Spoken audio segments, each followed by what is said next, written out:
If you're watching the stream, you see him. He's joining us on the stream again. We're that important. Eric Francis, you were there for news, so you got your Regina and Saskatchewan news. Anything there, intriguing to you? Well, I didn't sense that it was snowing there. Is that correct? I didn't. I wasn't listening intensely, but it's not snowing there. Not snowing. Very nice day. Okay. Yep. Good. Yeah, we had snow yesterday, and so that wasn't fun for us. But it's gone now, so we don't talk about it. But I want to make it a daily staple for me to tune in at 4:00 and hear what's going on locally. There's nothing better than hearing another city's news. Completely irrelevant to my life, but I want to hear it. Yeah, we're just waiting for a pipe or a water main break where you guys were on that water ban for 14 months in Calgary. Yeah. You know what? I'm glad you enjoyed that news because that was fun for everybody. I still only drink vodka now. I don't drink water. We all had to adapt and learn, and I actually think some good came out of it, so that's not bad. Your liver's loving that. Last night in Calgary, talk about a game, right? I stupid. I chased a parlay. Oilers win, Flames win. Flames come in the shootout. Was that play? Were you there? That place must have been going nuts. Yeah. Oh, it was insane. It was almost symbolic of just how crazy all of this is for the Calgary Flames so far this season. I know it's only 2 weeks in, but yeah, it was an insane game. I thought you were going to say you tuned it out because you didn't think the Flames could come back. But of their 5 wins, 3 of them are come from behind victories, and that's kind of their MO now. I get those people who on opening night may remember Flames down 4-1 in Vancouver and looking like they're probably the 32nd best team in the National Hockey League, and then end up winning that game too. So yeah, it's fun here right now. It really is. What's the deal with Kirkland, right? He's kind of a minor leaguer. No one really hears about him. You tap him on the shoulder to go in. Heck of a move. Heck of a goal there. It's got to be some sort of tie-in with Costco with a last name like that. But yeah, what a play by him. Who is he? Well, Costco, you're correct. That is his nickname. And every time he scores, hot dogs are $1.50. And it comes with a large pop. No, they don't do that, but that's my idea. I think that's a great idea. Right? Yeah. Freeze those prices, baby. But he's a great story. I rarely find myself on the broadcast or in print talking about fourth line muckers, but this guy is 28 years of age, never played his first. He was a 3rd-round draft pick in Nashville, gets called up 6.5 years after playing pro hockey to get his first sniff, doesn't work out, then gets into a major car accident, almost dies, fights back from that. Here we are. He's played 14 games in the National Hockey League, and only 5 of them are here in Calgary. He got his first goal ever at age 28 after over 400 AHL games. Talk about a story that everybody, not just because he's Costco, but because everybody loves Costco. Let's just leave it at that. And the comeback story of the year, it really is. I love the idea of the hot dog freezer. Just have a bunch of elderly ladies with samples on the concourse level. Bidsy, go ahead. Those are the 2 best Costco type of things. Yeah, that'd be great. Yes, the comeback kid with him and the comeback kids. So what is going on with this? Because I was talking with some of our pals, our mutual friends, sports casters, I guess, sports reporters, Eric in Calgary, and they were saying at the start of the year, yeah, this is going to be a long one. This will be a tough one, but they'll be better for it next year. So everybody was already thinking this was going to be rough, and it's still early. But what has happened so far? What has made this happen? You know what? It's funny. I asked Kyle Dubas. Pittsburgh was in town last night for that game, and I just said and I asked Sullivan, their coach too, same thing. From 3,000 feet or 10,000 feet, what's your impression of the Flames? How are they doing this? What are you under the impression that their magic spice is? And Dubas said buy-in. When I see these Flames, I just say buy-in. They have all bought in to what Ryan Huska is selling. It's a total team game. I think they're third in the league. What are you laughing at? I don't know. I don't know. You're still talking about Costco. Dubas says, it would have been funny if it had been, Dubas says it was the exact opposite of everything that we had in Toronto. That's what I was laughing at. Sorry. Yeah, it would have been funny because it's everything I ever dreamed of, but I could never get it. But he said buy it. And so, like Ryan Husk has always said since he became head coach, like there's one thing that's not negotiable in any of my dressing rooms, and that's the standard of play based around a work ethic. And they want to be the hardest team in the NHL to play against. That was kind of their goal this year. Their goal, yeah, is to make the playoffs. Every team's goal is, but they always kind of talk about we want to be the hardest team in the league to play against, which means outworking everyone, but also out hitting everyone. Like in the no-hit league, they rank third in the NHL right now in hits per game, which I think means something. It means that, teams going to come in here and have to pay a price. So, and then they're getting contributions from everyone. They got 11 different goal scorers. Their blue liners are chipping in more than every team in the league except for Colorado. And then the big thing, guys, goaltending. Like going into the season, the reason why myself and anybody else in Calgary who had to do a prediction on this season said that they won't make the playoffs is because the goaltending, it's too much to ask two young guys to carry the load on a team that's probably middle of the road. So far, they've been one of the best tanders in the National Hockey League. I think they're sixth in save percentage. Dustin Wolf's been out of this world. Vladar's been very good. And there you go, 5-0-1, second in the NHL, just like everyone predicted. Yeah, I just pulled him up where Dustin Wolf is from, thinking maybe a Four Nations Cup, maybe a last. No, he's from California. He's from California. He's an American kid. Like, just Canada can't win with goaltending. On the heels of that, Eric, I read or heard somewhere that at the end of last season, like a lot of the Flame veterans, they went to Conroy and were like, hey, if we're tearing this down, then you got to move me. Like, I don't want to be a part of this. And then somehow he convinced them, some of those guys, to stick around. How did he do that? So I don't know where you get, like, who said this to you, but they've made it very clear since last year when 6 of their core players in the franchise all left. Conroy made it very clear from day one. Even before last year started, he traded Tyler Toffoli. He said, if anybody here doesn't want to be here, I'll trade you right now. Like, I don't want anybody who's not here. And he's been trumpeting that all through training camp this year and into the early parts of this season, saying, I think part of why we're having success is because we have 23 guys who all want to be here. There's nobody with one foot out the door, like Elias Lindholm last year, like Zadorov, like Hanifin, like I could go on and on. This year, everybody wants to be here. Now, don't get me wrong. If by Christmas they're out of the playoff race miserably, some guys may change their minds. But right now, especially since they've started so well, it bodes well that some of the guys like Rasmus Andersson, Nazem Kadri, they've said from day one, we want to be here, subject to how things go down the road.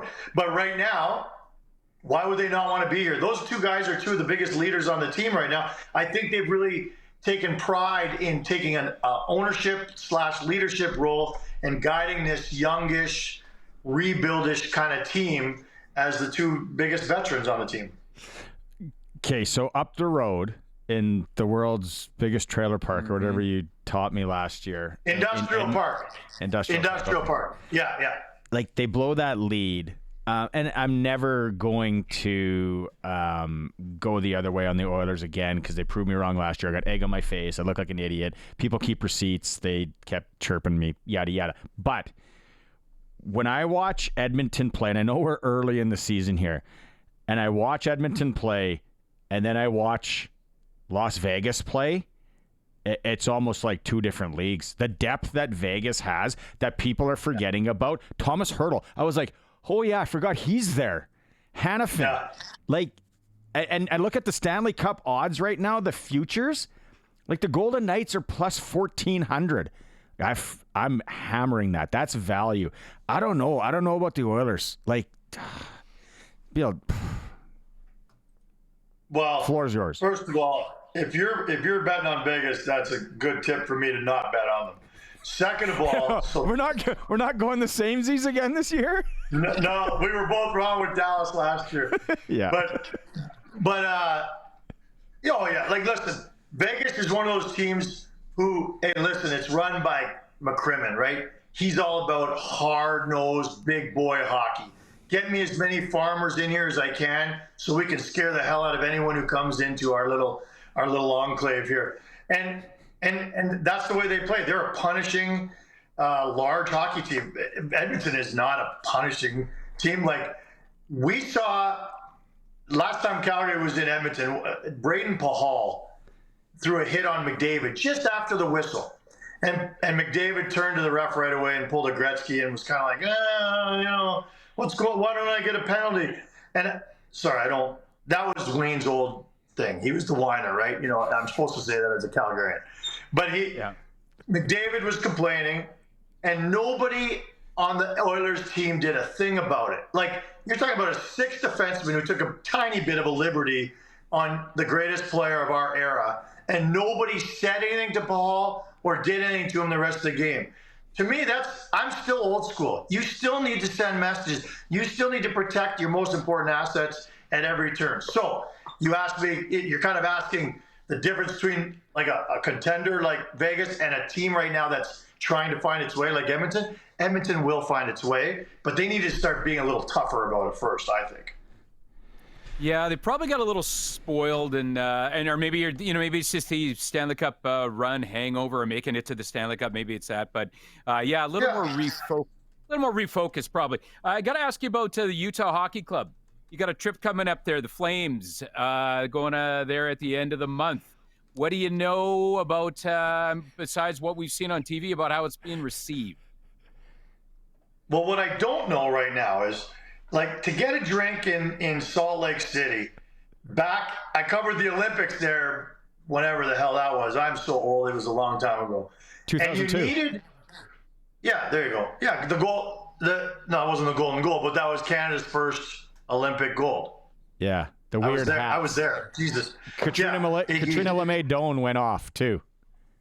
I covered that. There you go. So thanks for old guys need to be reminded of things. But you're drinking straight vodka. You're drinking straight vodka now, so that's probably why. Yeah, it really did make a difference. I found. Yeah, absolutely. Yeah. To get a drink in Utah, then you needed to have a membership in any bar. You had to buy like for $15 at a speakeasy. Yeah, kind of. You had to have a secret password. I don't know but you pay this membership fee, and they say it's good for life. So I can't wait to go next week. I'm going to go from Vegas. We're in Vegas 2 nights before and go straight to Utah. So, like, culture shock to the nth degree in America. And I got to go and try and I got to remember all the bars that I went to. There were quite a few. And I got to make sure that they honor my membership so that I can get a bloody drink in Utah. You asked about the team. Oh, yeah. I think it's good. That's good. Yeah. Two things I'll say quickly about the team. One is, it doesn't even bug me anymore that they don't have a name. I think it's great marketing. It really is, because they'll sell a whole bunch of jerseys next year when they finally come up with a name. And by the way, don't tell anyone. It's going to be the Yetis. Yeah. Worst kept secret in all of sport. There's no other option. Second of all, Dylan Guenther's one of my favorite young prospects in the National Hockey League. I'm glad to see him get off to such a great start. This team, to me, is right on the verge of busting out and being not just a good team that can contend for the playoffs for the next little while, but I think a contender, not this year, but like they're right on the doorstep of adding some pieces that are going to put them over the top to be a contender for the next 5-7 years. Like, that's how much I think of this basic team right now. And Ryan Smith, the owner, he's backwards hat guy. You know he's going to shell out some money. He wants a winner there. You can just tell. Seems like a cool dude. So do you still have the card? Do you still have this membership card of some sort? Oh, my God. I'm a hoarder. So somewhere I have those cards, but obviously I'm not going to find them. So I think 2002, there weren't computers, right? So I got to go to the front desk, some doorman, and tell him, look, I've got a membership. Can you look me up? And he's going to be like, look you up? I'm looking at you right now, and I don't remember you, so you can't come in. I got no proof. I got no receipts. No, I'm not getting anywhere. You'll find it. It'll be like with your Blockbuster card. Yeah. It will be. I have. I might even have that in my You know what? In your Okay, keep wallet. talking. No, talking. right here in my desk. He's Okay. looking for his block. If you're watching the stream, Oh my he is God. actually 'Cause looking for his Blockbuster card as we Oh my speak. God. What was the other one? TVS was a big one in Saskatoon, anyways, Bidsy. And then Family Video. Family Video was a franchise, wasn't it? Family Oh my Video was a big God. one. Yeah. I think that was in Canorama in Saskatoon. You're going to find it right beside that Costco Oh my card that you God. lost. Look at Blockbuster! he found his Right there. Blockbuster membership card on live Membership stream. Card. Card issued 12/27/1996. That's Card amazing is older than TV. Curtis. That old. card is older than our producers. Our producers, That's history right there. What else you got to do? Look at that one. You got to. You got to move it over. You Move it gotta over to over your this way. left. To your yeah. There we go. Oh. Rogers Video. Rogers Video. You're on a VIP 17. gold card. Gold, This is- boys. Gold. If you're not watching the stream, you're totally missing out here. That Utah or the believe Utah that. card's got to be around there somewhere. If not, just use the Blockbuster card. Be like, no, you guys said Oh, this would good be idea. good. You said this would be. Once you Or the flash Rogers gold, one. Yeah, the VIP gold one. That'll get you there something. There's still points Yeah. on there of some sort. You can redeem them. Yeah, that is such a great point. Maybe for vodka. yeah, I exactly. can't believe, guys. That's hilarious that I found that I even thought to think in my drawer. Can you I'm such a put it up? hoarder. Can you put it up now behind you so every time you get interviewed, it's like up in the background, and I can say I got him to put that up there. Yeah, there it is, legit. Yeah. Okay, let's. Oh, we, no. yeah, you're gonna have to move it somewhere. On There we go. that's Can you see it awesome. behind me? No, we can't. But No, you know we where you gotta- should it's put gotta it? be more on Right your right underneath side. the Hartford Whalers or underneath that Stanley Cup thing for next time, Okay. for next Tuesday when we do this. Okay, you can do it now. This is yeah. There we go. I'm There gonna we go. replace my Connor Bedard rookie card with my Blockbuster card. It means more to me. More So memories. when are you doing this? When are you in Utah? Next week, actually, when I talk to you guys, they play Wednesday in Utah. I'll be talking to you from Utah. From the speakeasy. From Stan's Tavern. I love it. I'll find some speakeasy of some sort, and I'll let you know how the Blockbuster card goes and the vodka. Yeah, absolutely. Take your earbuds. We'll do the hit live from wherever you are. Okay, I love Yeah. it. Just great radio. Just incredible radio. It is. Yeah. Isn't it? It is. It's Yeah. it's like Yeah. it's like a rock show. I feel like we're gonna go play Trooper now or something. It's like Slapstick and Moondog. Slapstick and Moondog in the morning. We have Green Day coming up. Still a chance to win those tickets to the county fair. Here's Trooper. Okay, Francis. Pleasure. Talk to you next week. We didn't even talk hockey. No. What the hell? Not really. Oh, well, beauty maybe of it. next week. Next week, maybe. See ya.